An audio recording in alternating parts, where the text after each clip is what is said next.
Hey guys, I just wanted to make a video for those of you who are thinking about buying a house or would like to buy a house but just have no idea where to start.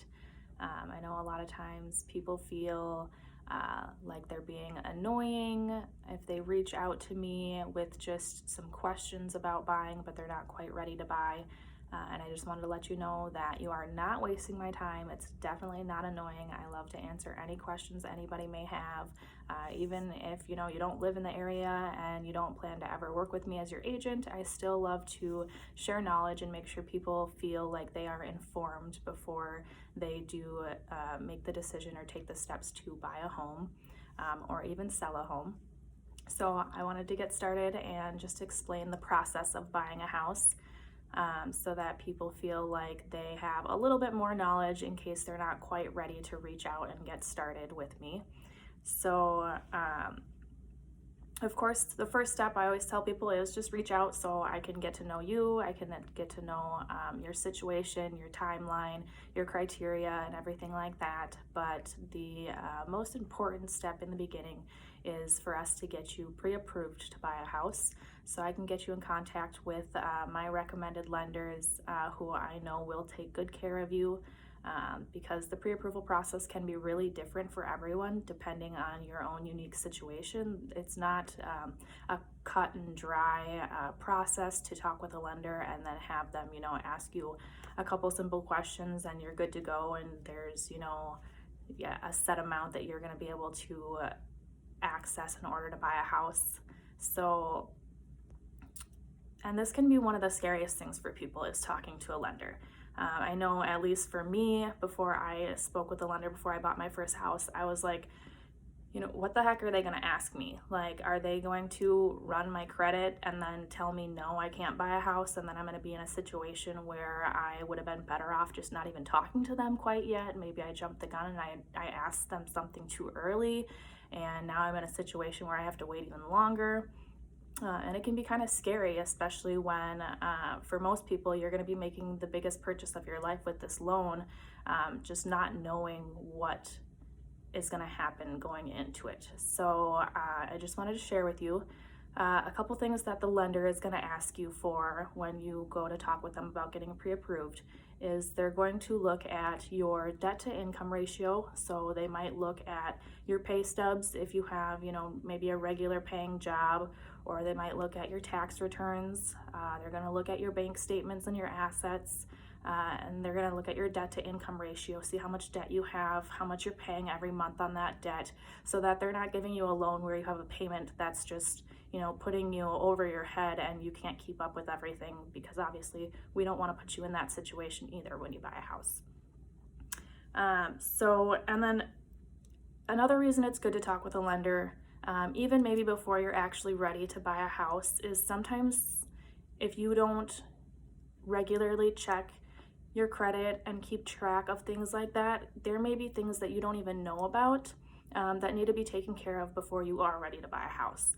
For example, I was working with some people a while ago where they talked with the lender, and the lender ran their credit and found some things on their credit that they didn't know about, that they didn't authorize, some purchases and stuff like that that needed to be disputed before they could actually get pre-approved to buy a house.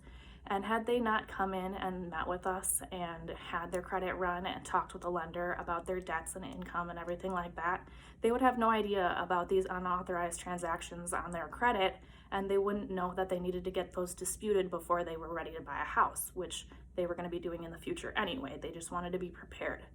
So it's good to look at things like this if it's something that you don't keep track of regularly, or maybe if you're not a professional in the industry and you just have no idea what's going to be looked at and what's going to be checked. It's definitely good to get this information ahead of time so that you're not surprised when you go and maybe you do have a strict timeline for when you need to purchase a house. So, and like I said, pre-approval can be different for everyone. Maybe you go and the amount that you're pre-approved for just isn't enough for you to buy the house that you want right now, but you have somebody who could co-sign with you, somebody who might co-sign on the loan, or maybe you're looking to buy a house with somebody else and it's actually in your best interest to only put one of you on the loan instead of both of you because of somebody's credit or something like that. There's all sorts of situations that can happen that you really have no idea about until you actually talk with a professional in the industry. So that's kind of the first most important step, is to get pre-approved. And I can definitely send you to someone. You can talk via phone call, texting, after hours, on the weekends. You can go in and meet in somebody's office, whatever you're comfortable with. So it doesn't have to be, only the way they do it. We can work with you and your schedule and what you're comfortable with. And then after you're pre-approved, that's when I like to set people up on a custom home search.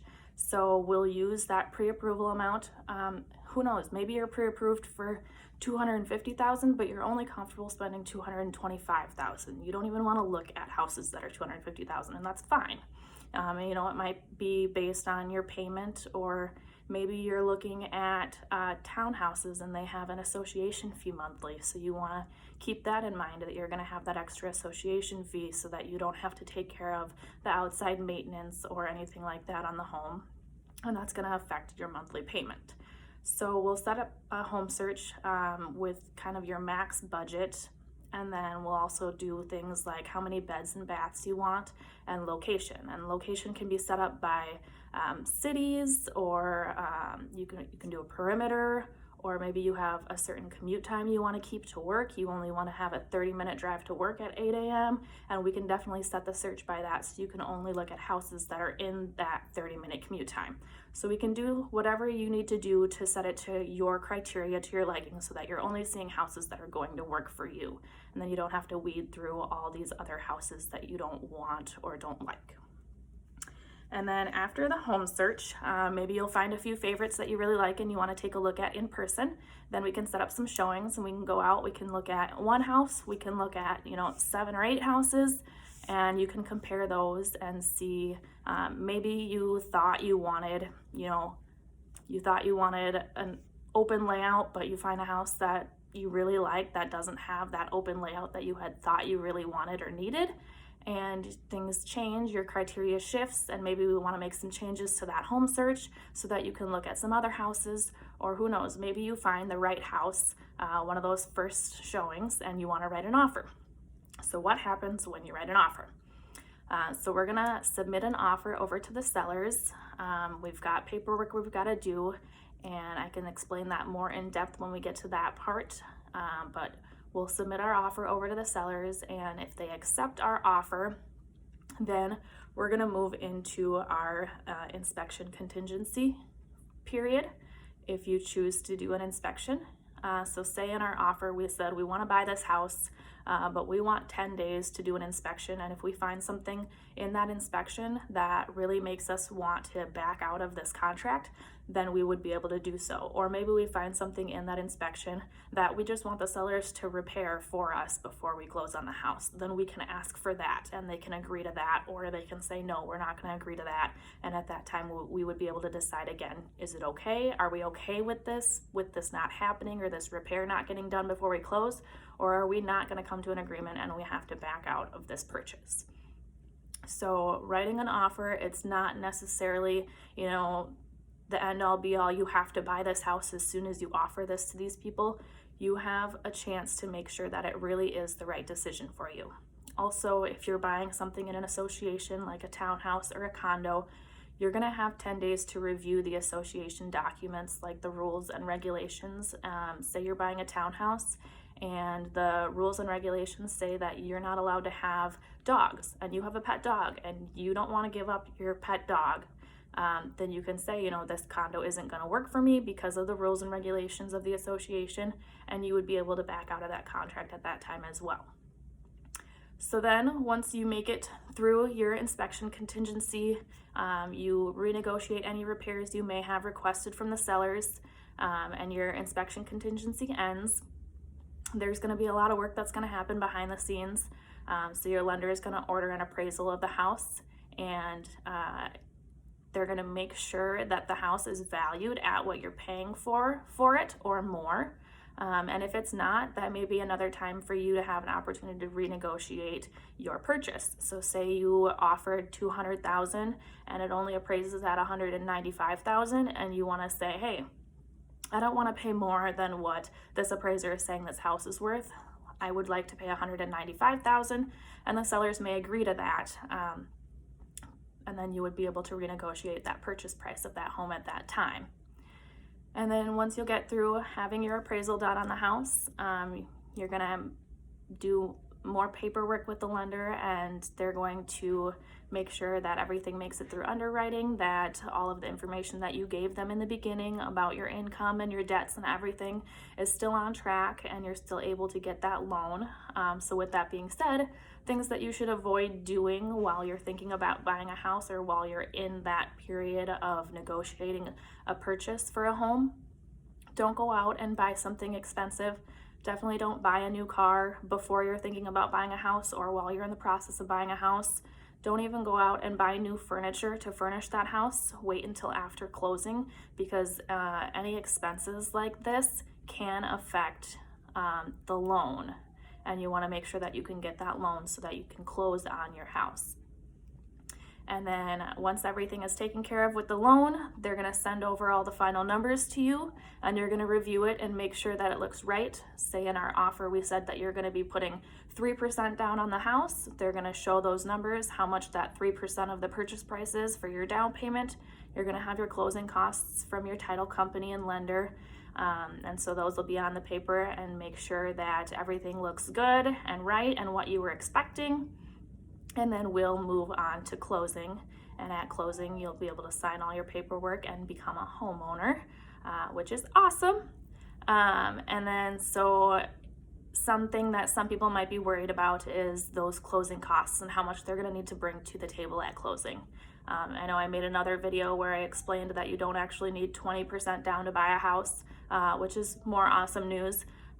So say that you need to put 3% down on this house based on your loan, and then a lot of times I tell people to estimate closing costs to be like 4% on top of that 3% that they're putting down. And maybe that's getting a little bit too high for your budget. You're not quite comfortable putting that much money down on a house at this point in your life, but you are able to get pre-approved. Something that you might do in your offer is ask the sellers to contribute some money to your closing costs. So maybe you offered $200,000 and you asked the sellers to contribute $4,000 to your closing costs. So that's another $4,000 at closing that you're not going to have to take out of your pocket and pay at closing in order to buy this home, which is another tool that you can use in order to be able to buy a home now versus waiting until you get your tax return in the spring or something like that. So this is kind of a basic overview of the process of buying a home. There's a few more details in there that I can share with you, and I'd love to answer any questions that you may have based on this video.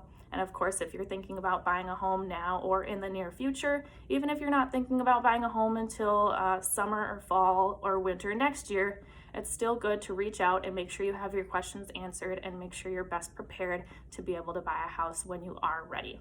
So I look forward to hearing from you guys. Thanks for watching. Bye.